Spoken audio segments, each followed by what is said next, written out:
Halo guys, di sini kita akan membahas tentang dispersi. Mengapa mempelajari dispersi? Yaitu untuk mengukur tendensi sentral atau mean, median, dan modus yang hanya menitik beratkan pada pusat data dan untuk membandingkan sebaran data dari dua atau lebih distribusi data. Pengertian dispersi adalah ukuran penyebaran suatu kelompok data terhadap pusat data. Ukuran dispersi yang sering digunakan dalam penelitian ialah jangkauan atau range, simpanan rata-rata atau mean deviation, variance atau variance, dan divisi baku atau standard deviation. Kegunaan dispersi. Ukuran penyebaran digunakan untuk menentukan apakah nilai rata-ratanya benar-benar representatif atau tidak. Apabila suatu kelompok data mempunyai penyebaran yang tidak sama terhadap nilai rata-ratanya atau heterogen, maka dikatakan bahwa nilai rata-rata tersebut tidak representatif. Dalam dispersi data, dibedakan antara ukuran dispersi pada populasi dan ukuran dispersi pada sampel. Jangkauan atau range, yaitu jangkauan sebuah distribusi frekuensi, dirumuskan sebagai beda antara pengukuran nilai terbesar dan nilai terkecil yang terdapat dalam sebuah distribusi. Untuk menghitung jangkauan tidak terdapat perbedaan rumus maupun simbol untuk data populasi maupun data sampel. Dirumuskan, range sama dengan nilai max kurang nilai min. Saya mengambil contoh untuk data tunggal. Data pertama yaitu 50, 50, 50, 50, dan 50 mempunyai range sama dengan 50 kurang 50 sama dengan 0. Data kedua yaitu 30, 40, 50, 60, dan 70 mempunyai range sama dengan 70 kurang 30 sama dengan 40. Simpangan rata-rata atau mean deviation. Simpangan rata-rata atau SR adalah jumlah nilai mutlak dari selisih semua nilai dengan nilai rata-rata dibagi banyaknya data, baik pada populasi maupun sampel. Digunakan rumus yang sama untuk menghitung simpangan rata-rata. Akan tetapi, digunakan simbol yang berbeda untuk mean. Mu pada populasi, X bar pada sampel, dan untuk banyaknya data, N pada populasi dan N pada sampel. Simpangan rata-rata pada populasi. Bila data tunggal, maka SR sama dengan sigma X bar kurang mu per N. Bila data bergolong, maka SR sama dengan sigma F X bar kurang mu per N, di mana X sama dengan nilai data, mu sama dengan rata-rata hitung untuk populasi, N sama dengan banyak data untuk populasi. Contoh untuk data tunggal. Tentukan simpangan rata-rata untuk kelompok data populasi 20, 30, 50, 70, 80. Rata-rata hitung mu sama dengan 50 dan N sama dengan 5, maka SR sama dengan 20 kurang 50 tambah 30 kurang 50 tambah 50 kurang 50 tambah 70 kurang 50 tambah 80 kurang 50 sama dengan 30 tambah 20 tambah 0 tambah 20 tambah 30 per 5 sama dengan 100 per 5 sama dengan 20. Contoh untuk data bergolong. Tentukan SR data modal 40 perusahaan berikut jika data tersebut merupakan data populasi. Kita bisa melihat pada tabel tersebut, yaitu hasilnya rata-rata dari data tersebut adalah 140,525. Berikutnya simpangan rata-rata pada sampel. Bila data tunggal, maka SR sama dengan sigma X kurang X bar per N. Bila data bergolong, maka SR sama dengan sigma F X kurang X bar per N, di mana X sama dengan nilai data, X bar sama dengan rata-rata hitung untuk sampel, dan N sama dengan banyak data untuk sampel. Contoh untuk data tunggal, tentukanlah simpangan rata-rata untuk kelompok data sampel 20, 30, 50, 70, 80. Rata-rata hitung X bar sama dengan 50 dan N sama dengan 5, maka SR sama dengan 20 kurang 50 tambah 30 kurang 50 tambah 50 kurang 50 tambah 70 kurang 50 tambah 80 kurang 50 per 5 sama dengan 30 tambah 20 tambah 0 tambah 20 tambah 30 per 5 sama dengan 100 per 5 sama dengan 20. Contoh untuk data bergolong. Tentukan SR data modal 40 perusahaan berikut jika data tersebut merupakan data populasi. Ini seperti tabel yang sebelumnya. Dan kita melihat rata-rata dari data tersebut adalah 140,525. Di samping itu ada hasilnya, tabel tersebut, dan hasil tersebut ialah SR sama dengan sigma F, X sama dengan X bar per sigma F, sama dengan 455,850 per 40, sama dengan 11,396. Variansi atau varians.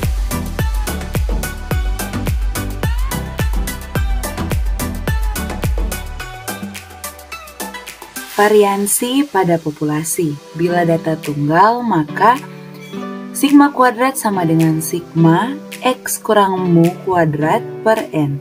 Bila data bergolong, maka sigma kuadrat sama dengan sigma F X kurang mu kuadrat per N, di mana N sama dengan sigma F. Variansi pada sampel. Bila data tunggal, maka sigma kuadrat sama dengan sigma X kurang X bar kuadrat per N kurang 1. Bila data bergolong, maka sigma kuadrat sama dengan sigma F X kurang X bar kuadrat per N kurang 1, di mana N sama dengan sigma F. Deviasi baku atau standard deviation. Deviasi baku adalah akar pangkat 2 dari variansi. Oleh karena itu, tentunya terdapat perbedaan rumus dan simbol untuk menghitung deviasi baku pada data populasi dan data sampel. Deviasi baku pada populasi. Bila data tunggal, maka sampel sama dengan akar dari sigma X kurang mu kuadrat per N. Bila data bergolong, maka sampel sama dengan akar dari sigma F X kurang mu kuadrat per N, di mana N sama dengan sigma F. Deviasi baku pada sampel. Bila data tunggal, maka sampel sama dengan akar dari sigma X kurang X bar kuadrat per N kurang 1. Bila data bergolong, maka sampel kuadrat sama dengan akar dari sigma F X kurang X bar kuadrat per N kurang 1, di mana N sama dengan sigma F. Teorema limit tengah. Teorema limit tengah atau central limit theorem adalah fakta bahwa distribusi sampling dari mean sampel variabel-variabel numerik semakin mendekati distribusi normal dengan meningkatnya ukuran sampel. Mean sampel berasal dari sampel-sampel acak dari beberapa populasi. Penggunaan kata tengah dalam hal ini adalah karena ada kecenderungan nilai mean sampel untuk semakin mendekati pusat dari distribusi populasi nilai-nilai individu. Kecenderungan ini menguat bila ukuran sampel meningkat. Sedangkan penggunaan batas dalam hal ini adalah karena kedekatan atau pendekatan ke distribusi normal meningkat ketika ukuran sampel penampilan yang tidak terduga dari distribusi normal, dari distribusi populasi yang miring, bahkan cukup miring, memiliki beberapa aplikasi yang sangat penting dalam praktik statistik. Banyak praktik dalam statistik seperti yang melibatkan pengujian hipotesis atau interval keyakinan, membuat beberapa asumsi mengenai populasi yang datanya diperoleh. Salah satu asumsi yang awalnya dibuat dalam kursus statistik adalah bahwa populasi yang bekerja dengan kita terdistribusi secara asumsi bahwa data dari distribusi normal menyederhanakan masalah, tetapi tampaknya sedikit tidak realistis. Hanya sedikit kerja dengan beberapa data dunia nyata menunjukkan bahwa pencilan, kecondongan, beberapa puncak dan asimetri muncul cukup rutin. Kita bisa menyiasati masalah data dari populasi yang tidak normal. Penggunaan ukuran sampel yang tepat dan teorema limit sentral membantu kita untuk mengatasi masalah data dari populasi yang tidak normal. Jadi, meskipun kita mungkin tidak tahu bentuk distribusi di mana data kita berasal, teorema limit sentral mengatakan bahwa kita dapat memperlakukan distribusi sampling seolah-olah itu normal.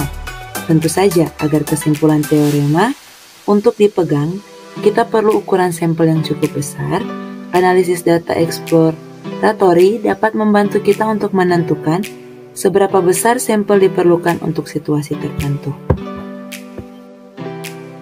Central Limit Theory berguna saat memeriksa pengembalian saham individu atau indeks yang lebih luas karena analisisnya sederhana, karena relatif mudah menghasilkan data keuangan yang diperlukan.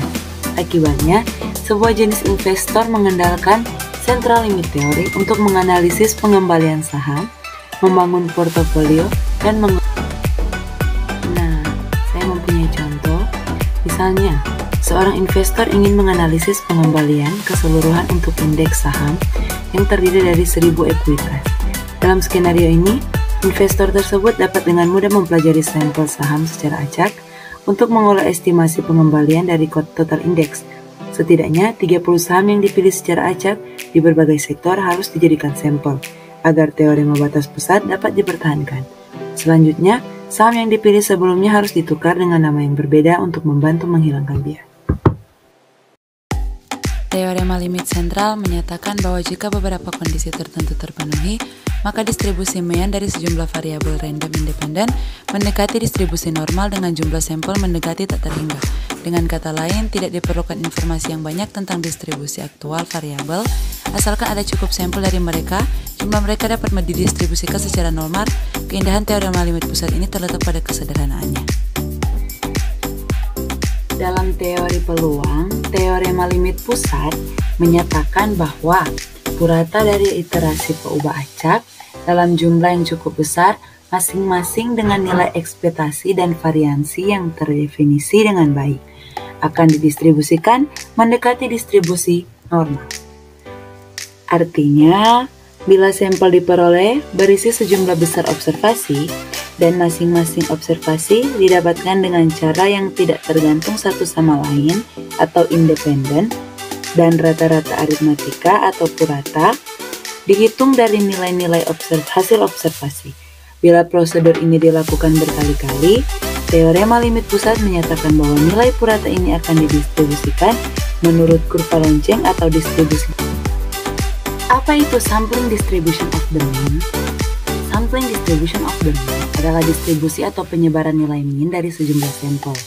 Ketika Anda melakukan penelitian pada sebuah objek sebanyak 1 kali, artinya Anda sedang mengambil sampel, kemudian Anda menghitung nilai mean dari sampel tersebut. Setelah itu, Anda melakukan penelitian ini berkali-kali, lalu mengambil sampel yang berukuran sama persis dengan penelitian sebelumnya.